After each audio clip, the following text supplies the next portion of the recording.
Les amis, il y a des vidéos qui font beaucoup parler. Et celle que vous allez voir aujourd'hui en fait partie. Au fait, récemment, je suis tombé sur une vidéo de Noureddine Bongo, le fils de l'ancien président du Gabon, le président déchu Ali Bongo, qui s'exprimait sur la chaîne Brut après le coup d'État perpétré par Brice Clotaire Oligui Nguema. Et dans cette vidéo, il fait beaucoup de révélations. D'autres paraissent troublantes, d'autres, je dirais, choquantes. Mais au lieu de vous dire ce qu'il faut en penser, je vous laisse juger par vous-même. Regardez bien, écoutez attentivement et surtout dites-moi en commentaire ce que vous en pensez. Est-ce une simple manipulation, une vérité cachée peut-être ou un simple cri du cœur? Je vous laisse découvrir la vidéo. Vous avez conscience qu'aujourd'hui, une grande partie de l'opinion gabonaise a une opinion négative de vous, de votre famille, et le mot qui est utilisé souvent, c'est votre clan. Ouais. Je comprends tout à fait ce sentiment. Les Gabonais ont des frustrations que je comprends tout à fait. La famille Bongo a été au pouvoir pendant presque 56 ans.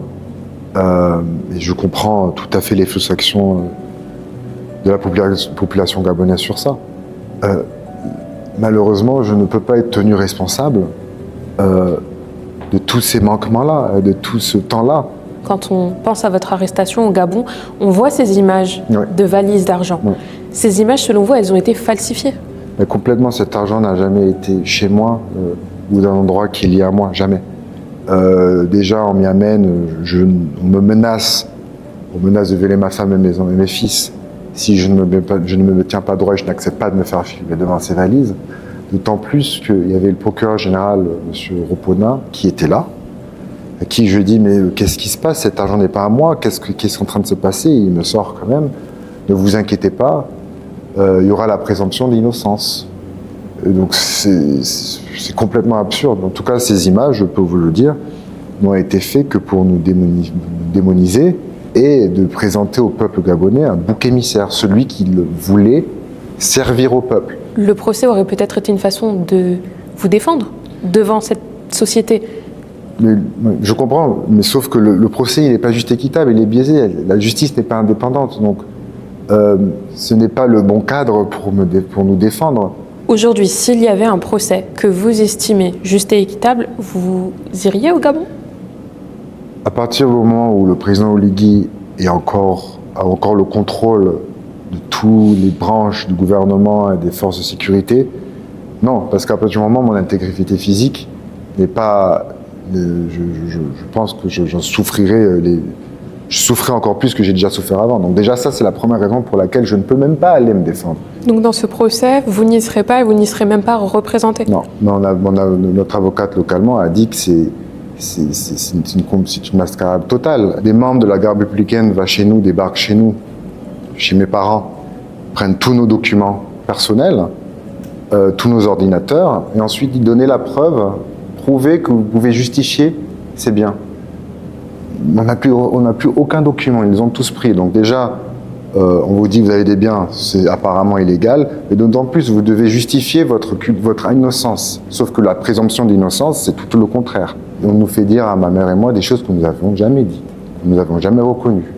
On dit oui, monsieur Noureddine Bongo a reconnu avoir donné instruction de débourser 49 milliards, je pense le montant, d'un compte public. Ce n'est pas vrai, je ne l'ai jamais fait, je ne l'ai jamais dit.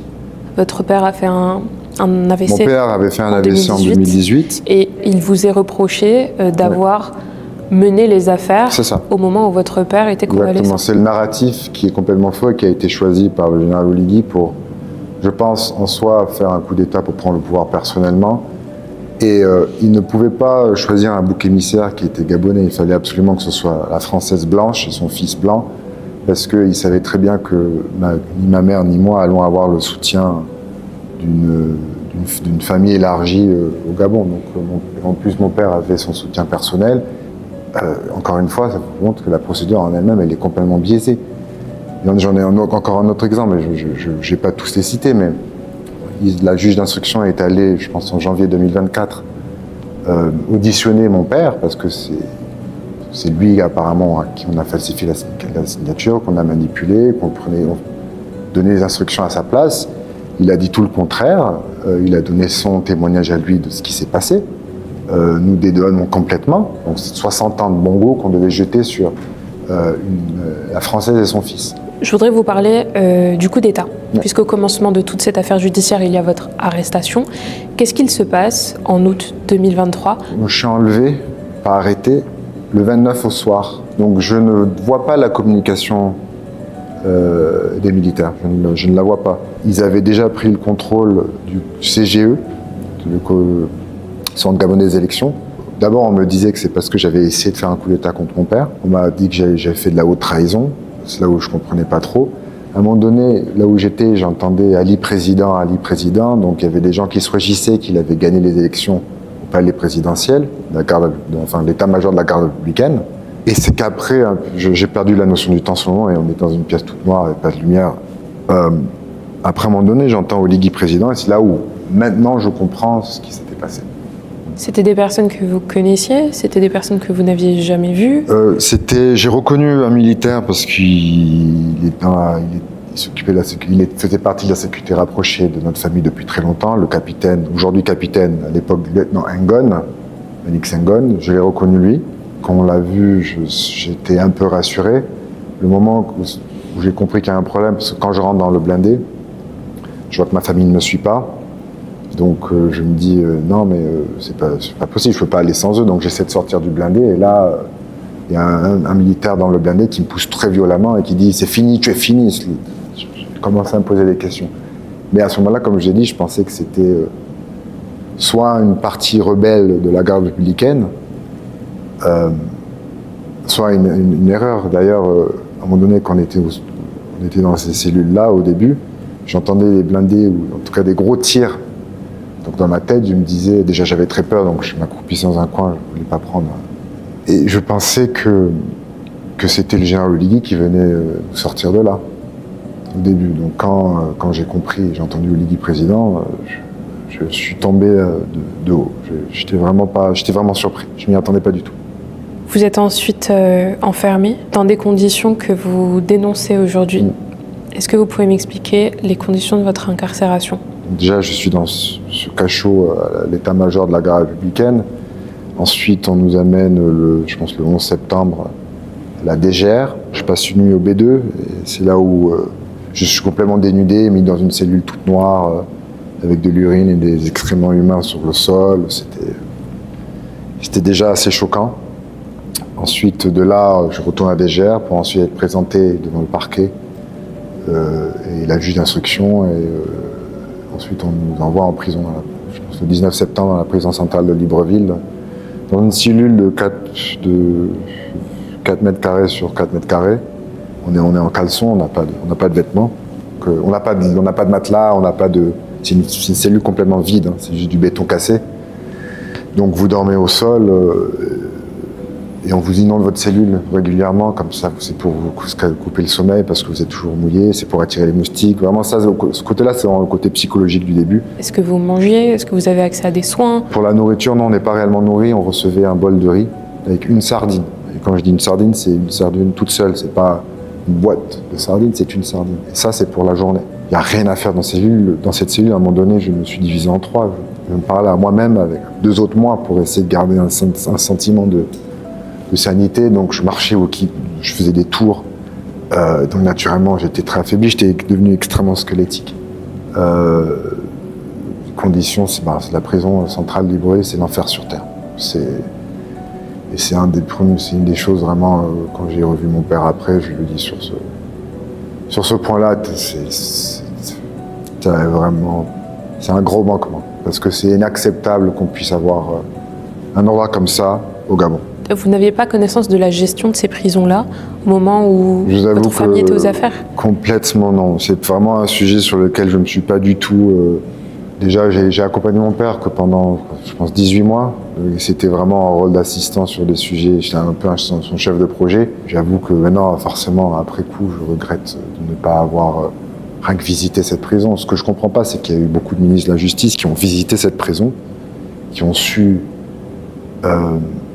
qui savaient les conditions de ces détenus-là et qui, à mon avis, n'ont rien fait pour régler cette situation. Donc vous nous dites que l'information n'est pas remontée? En tout cas, à mon niveau, elle n'est pas remontée. On sort de ma cellule, on est dans une voiture et on roule et on va au palais. Donc à ce moment-là, je me dis, je vais voir peut-être le général Oligui, peut-être trouver un arrangement à cette situation. Et sauf que quand on arrive au palais, on va vers un sous-sol et on va...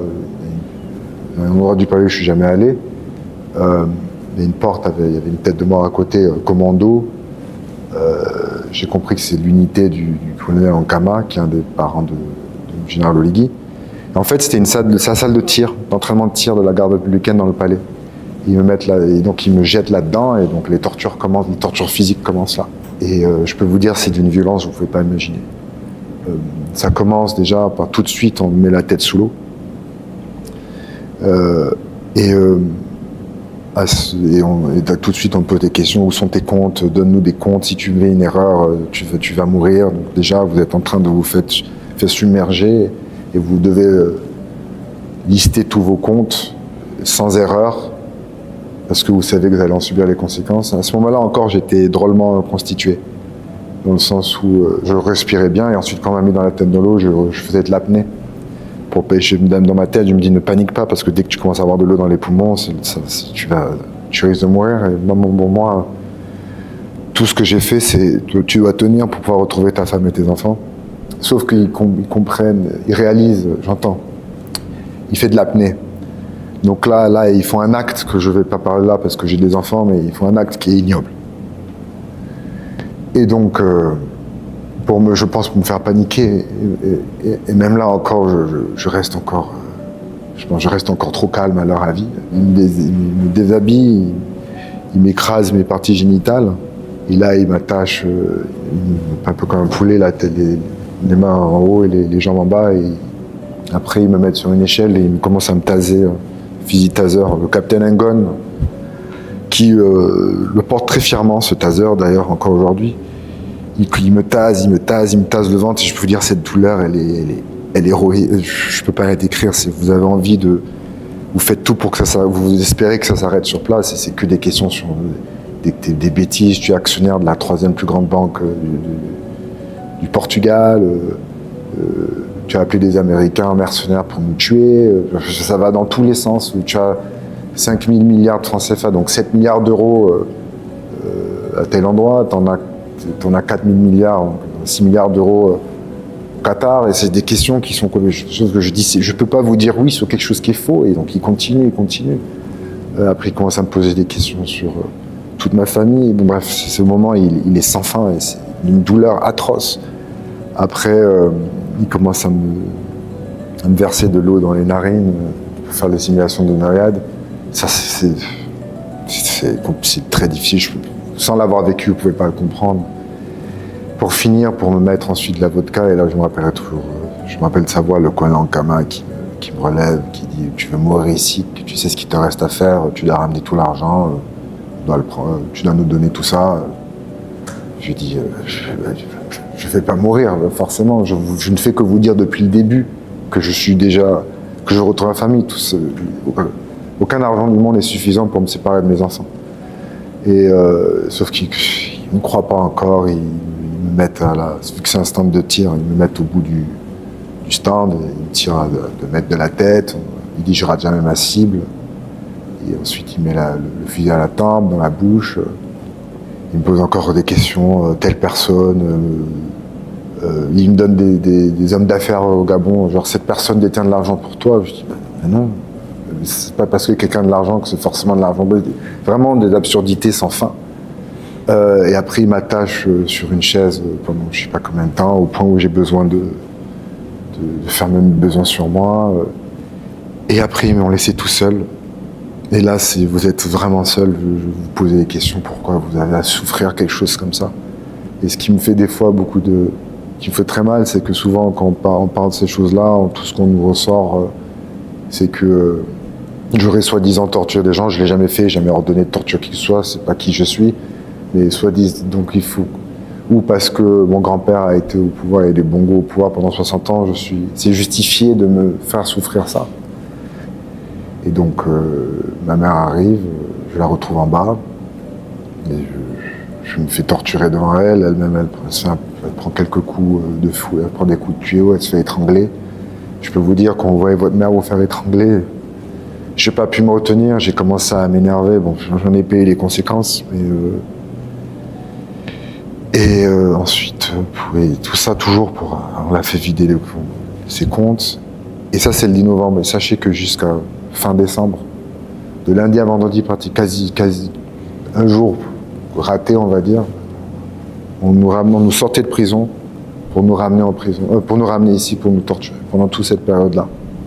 Le 1er mai, en fait, 2025, ma mère, elle fait une tentative de suicide, elle en peut plus.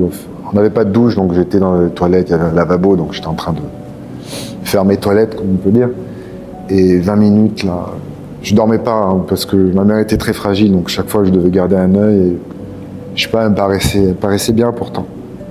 Et je suis sorti, elle avait pris elle avait en fait pendant un long moment emmagasiné du Temesta, c'est un médicament qu'on lui donnait parce que elle a été réellement traumatisée de voir son fils torturé pendant si longtemps. Et donc elle a pris tous les cachets, elle a fait une tentative et ils nous ont amenés à l'hôpital militaire. Et que c'est de là-bas qu'on est ensuite allé en résidence surveillée. On a rejoint mon père pour ensuite partir le président angolais, le président Lourenço, et je le remercierai toute ma vie. En ce moment, il y a des vidéos sur les réseaux sociaux qui sont en train de tourner, des vidéos au domicile d'Ali Bongo où est présent le procureur qui est en charge de votre poursuite. Il y a aussi des vidéos de discours entre vous et vos geôliers, vos tortionnaires, où on vous demande où est passé l'argent et vos comptes à l'étranger. Comment est-ce que vous avez réussi à filmer? Il y a de belles personnes au Gabon. Il y a des gens qui sont réellement bons. Et donc, on a réussi à avoir le soutien d'un bon nombre de personnes qui ont aidé comme ils pouvaient. Et j'ai aussi beaucoup d'amis à l'étranger, donc qui sont assez débrouillards, on va dire. Donc, ils ont réussi à faire envoyer, à se mettre en contact avec toutes les personnes nécessaires pour me faire parvenir ces lunettes. Il n'y avait pas que des lunettes. J'avais aussi d'autres outils que je ne peux pas trop dévoiler encore tout de suite, mais c'est pour ça que vous voyez des fois c'est des audios, des fois c'est des vidéos. Et j'ai pu capturer beaucoup de choses. Et tout ce qu'on dit, tout ce qu'on dénonçait, que ce soit nos tortures, que ce soit que les tortures se passaient au sous-sol du palais, on peut le prouver. On peut prouver qu'on est tous ceux du palais. J'ai pu filmer notre rencontre avec le général lui-même. Et vous imaginez une vidéo qui démontre des gens en train de se faire torturer au sous-sol de l'Élysée. Mais c'est ce qu'on a. Et c'est grave. Parce que quand j'ai vu ça, on peut dire ce qu'on veut, mon père n'a jamais fait torturer les gens au sous-sol du palais. Ce n'est pas vrai. Le procureur général, justement, Eddie Mignang, a déclaré qu'ils soient présents ou pas, ils seront jugés si la Cour prononçait un mandat d'arrêt.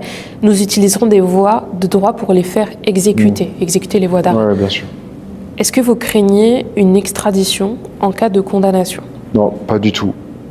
Parce que s'ils veulent nous extrader, il faudra qu'ils amènent le procès qu'ils veulent dans lequel on ne veut pas qu'on se défende. Bah, il se passera devant des cours indépendantes. Là, on se défendra. Déjà sur le fond de nos charges. Et deuxièmement, on a toutes les preuves qui démontrent notre mauvais traitement au Gabon. Donc, je ne pense aucune cour au monde nous renverrait dans les bras de nos bourreaux. C'est impossible. Surtout dans un pays où le général Oligui, il est juge et bourreau. Nourdine Bongo, est-ce que vous pensez que vous reverrez un jour le Gabon? Je pense que la question, c'est est-ce que le général Oligui restera au pouvoir tout le reste de ma vie? Si la réponse est oui à ça, donc non. Maintenant, j'ose espérer qu'un jour le Gabon trouvera vraiment sa libération comme le peuple le veut. Et je sais qu'à ce moment-là, oui, bien sûr, je retournerai dans le premier vol pour retrouver le Gabon, parce que je peux vous dire, mes fils me parlent tous les jours du Gabon. C'est très difficile. Tous les jours, ils disent « Oh, mais on retourne quand au Gabon? Oh, mais quand est-ce que... » J'aime le Gabon. Mes fils aiment le Gabon. Toute notre famille aime le Gabon. Mon père, limite, si c'est pas nous qui lui disons « Ne retourne pas », il serait dans le premier vol encore. Il vit très mal la séparation avec son pays. Donc, j'ose espérer, je prie le Seigneur qu'un jour, les conditions nous autoriseraient de pouvoir un jour retrouver le Gabon.